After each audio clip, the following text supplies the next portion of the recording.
need a microphone. Yeah, right? we still have to do that. First of all, Yeah. let's go back to when you arrived in town. I'll never forget walking down the street from the arena to Stan Musial and Biggie's. Yes. You and I and Harry Weltman Harry Weltman ran the Spirits. ran of the St. Spirits. Louis. Right. And that was one of your first moments here in town. Yeah, in fact, one of the things I wanted to do, because I'd obviously heard of Stan's exploits and heard of Musial and Biggie's restaurants, one of the first things I wanted to do was to eat there. So I go there and we get a burger or whatever, and the bill's probably $10. It's 1974. And I leave a tip of $3.31 in honor of Stan's lifetime batting average. I'm not sure the waiter appreciated it, but I knew what I was doing. Okay, can you go anywhere now and not be recognized? I mean, you go to the cleaners or the grocery store. What's the story? Well, it happens a lot. A few people here have heard this story, though, and this also happens. You know, I'll be walking down the street and someone will say, "Good to see you, Mr. Musburger." And I just say, you know, fine, hey, how you doing? You know, why upset the apple cart? I'll be getting off a plane, the pilot's standing in the door of the cockpit. "Thanks for flying with us, Marv." And then I just say, "Yes, an enjoyable flight." You know, whatever you want. But the best, 3 or 4 years ago, I'm standing on a corner in New York waiting for the light to change to cross the street. And I see this young guy come walking toward me, and he's got this look on his face where I know he's about to say hello, and he's beaming broadly. And as he gets closer, he says, Bryant, I love you." And I said, you know, this is getting so old. I'm Greg Gumbel, not Bryant Gumbel. I know my brother's more famous than me, but can't I get a little respect? And the guy says, "Oh, Greg, I love you too," without missing a beat. Okay, when you got here to St. Louis, and Yep. now you're the Spirits announcer, I recognized your great talent early on and said, this guy, and after you coming to our office in Clayton many times, I saw two great talents that you were going to expose, and there's the two goals Bob had. One, he wanted to be the lifelong play-by-play voice of the Spirits of St. Louis. Who lasted for 2 years. Correct. So that was a misplaced ambition. And secondly, he really wanted to be the backup to Johnny Carson on the Tea Time movies. You know, you have to be of a certain age, really, Greg, to remember Johnny Carson. He had a series of stock characters: Karnak, Aunt Blabby, El Moldo, and one of those characters was Art Fern, who was a throwback to like black and white TV in the 1950s, where they'd have like what he called a tea time movie, and this guy was perpetually coming on in between breaks in the movie, which was always like a C-level film, not even a B-level film, and he would come on and try to sell you some ridiculous product. And for whatever reason, when I was in high school, I memorized many of Art Fern's routines and would either amuse or bedevil my associates by, you know, going into it at the drop of a hat before I was taken away by security. Well, and Bill McDermott's the other half of that team, if you're ever looking for a party. Yeah, and who isn't looking in 2012 for someone who can do Art Fern? It's much in demand. Absolutely. Yeah, it's hot as can be. All right, so you've done, you did the play-by-play. We saw the play-by-play sports, and what steered you into this role that you really are today as an interviewer and a host? Really just happenstance. What I wanted to do when I started out was be a play-by-play announcer. To me, that was the essence of what sports broadcasting was, and I thought of myself as a radio guy, and I thought ultimately the great thing that could happen, if I was lucky enough, would be that I would be the voice of a traditional baseball team. The Cardinals, the Red Sox, the Yankees, the Dodgers, the Cubs, a team that had a history, played in a great ballpark, in a city that appreciated baseball, because baseball has always been my favorite sport. And then maybe I'd do some basketball and football or whatever to fill in. I thought that's what I would do. And then one thing just kind of led to another, and after I was at NBC for just a few years, Bryant Gumbel went to the Today Show. And they didn't really have anybody who could host their football pregame show, later basketball. And when they asked me to do it, I just didn't tell them that I had never hosted anything anywhere. And I'd always just done play-by-play, and I'd never seen a teleprompter before. And in fact, the first 7 or 8 years that I hosted the shows for NBC, I didn't use a teleprompter at all. We just ad-libbed everything. So I just kind of fell into it. You've been the master of ceremonies, host, etc., for the Olympics 10 times. Mm-hmm.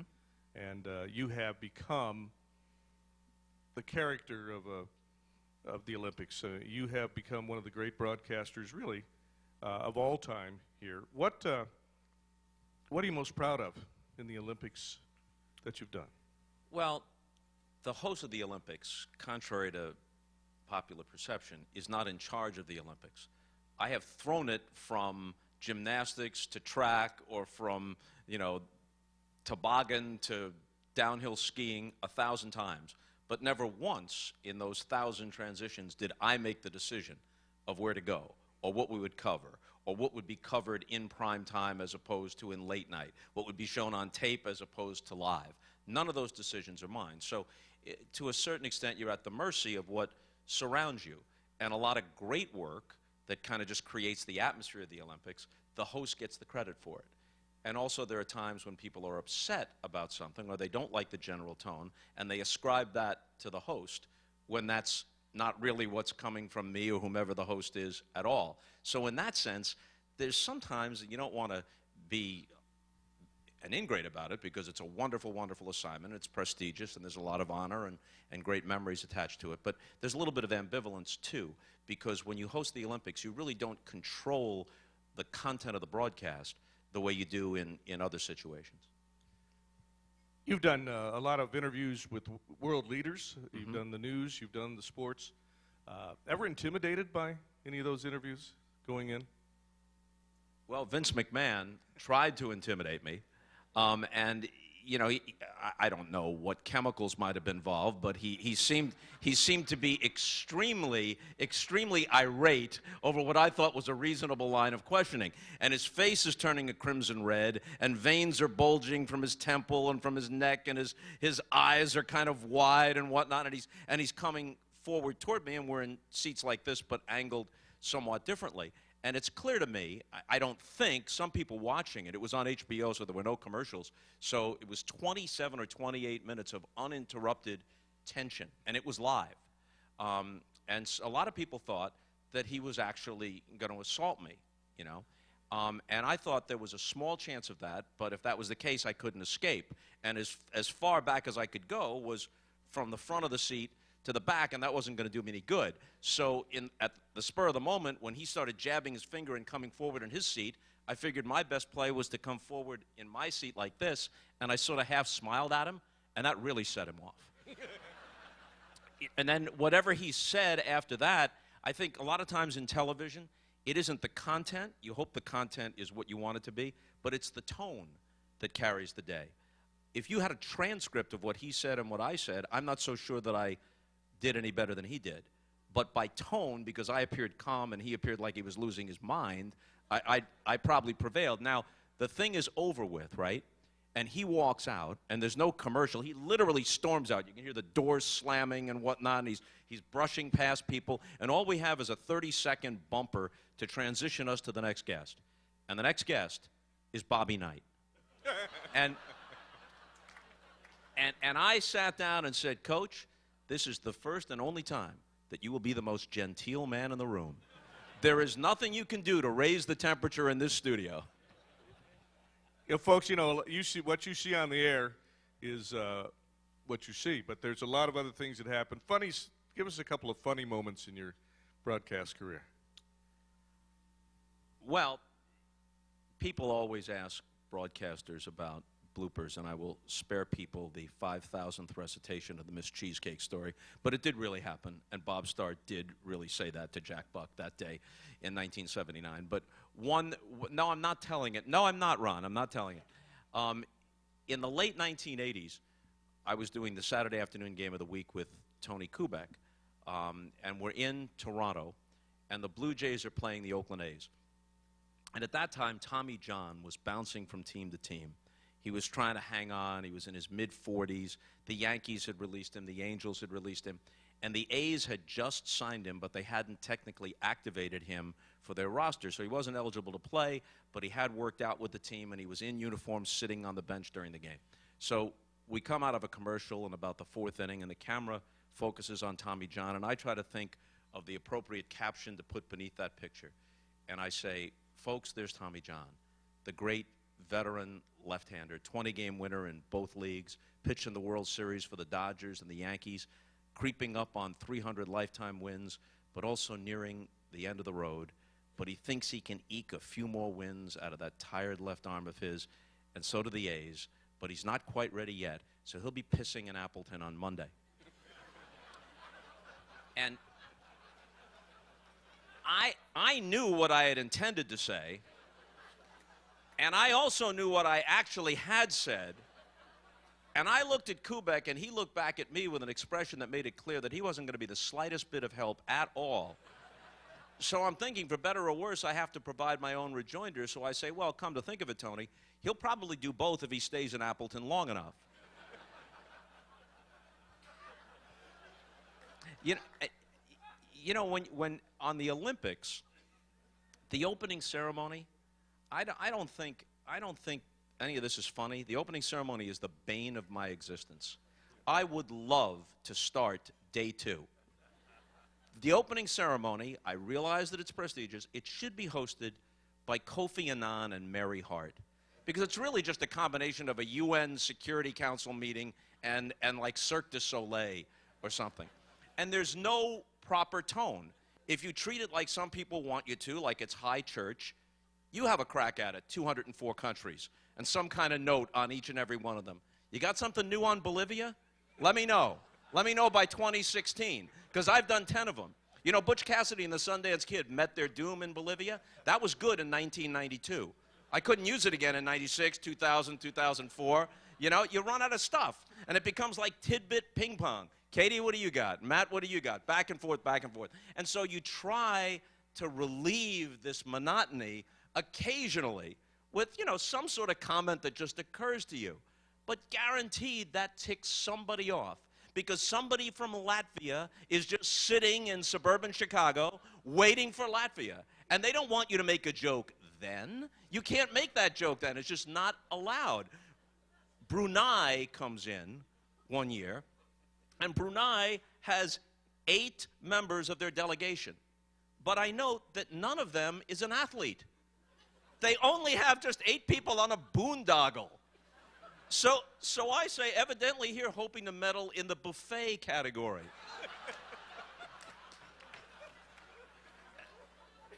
Now, thank you. Some people seem to appreciate that. The Sultan of Brunei did not. You know, what can I tell you? You get notes. We got notes one time. I think it was in Atlanta in 1996, right? And you get all these notes, and you go through them. You try and pick something that might be pertinent or in some way interesting. And it turns out that the Canadian athletes had been segregated by the head of their delegation. There was no mingling allowed between the women Canadian athletes and the men. And so it was actually among the swimmers. They separated the male and female swimmers and would not allow them to mingle during the Olympic Games. So I'm doing it with Dick Enberg, and I said, Dick, if you're strolling by the Olympic Village and you happen to hear cries of "Oh, Canada," it's not coming from the swimming dorm. And, you know, look, I don't know if that's what Baron Pierre de Coubertin had in mind, but there were like 16 countries in 1896. Now there's like 200. I got to keep myself awake.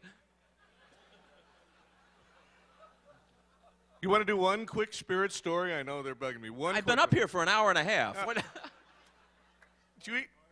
Yeah, give us some Marvin Barnes. Well, you know, there are several Marvin Barnes stories, okay? On one occasion, I'm not proud of this, but it did happen. I missed 2 planes to Memphis. I was traveling on the day of the game. It's not that long a flight. But I didn't have any money. And Bob Hyland, bless his heart, I mean, he made my life and he made my career and brought me to KMOX and had such a positive influence. But, you know, I guess he thought it would be character building if I was impoverished for a while. So